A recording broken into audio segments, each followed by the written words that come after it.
The only way to learn something optimally is if you teach it.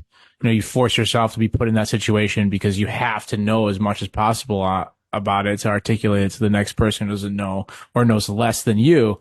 But yeah, it forces you to stay sharp on whatever it is that, the lesson is organized around.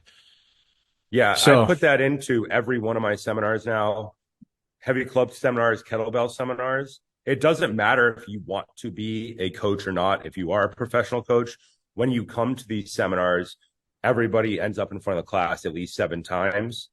And that way we can change people not only physically by giving them coaching, having them experience it by doing it, but then they also have to start to explain it back.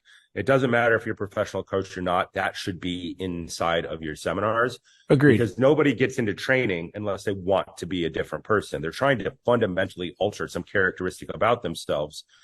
And tons of seminars do not do that at all. Even if you're going for a high level coaching seminar, they do not actually expect you to be up in front of the room, which is always shocking to me. So you should put it in. Just doesn't matter what level you are. You should be in front of the room as well for one technique at a time and cycle through so that everybody has to teach something. It's scary. It changed. Right? Yeah, it's terrifying.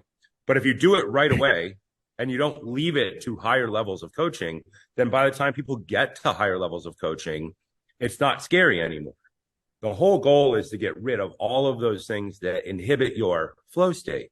And being in front of a room and talking scares the shit out of people. So it should be in every seminar because you train physically to train mentally to train spiritually eventually. So do it, get in front of people, do it again, burn away that social stuff inside of your brain that keeps you scared and keeps you from doing things in life. Doesn't matter, has to be there. Do you think that practicing stuff like this can help somebody suffering from anxiety or depression? Oh, yeah, there's no question about it. Absolutely no question about it. The combination of club swinging and mace swinging just on its own drastically lowers people's anxiety because a lot of people have anxiety because they know they're subconsciously, they know whether they're conscious or not, that they don't know how to move.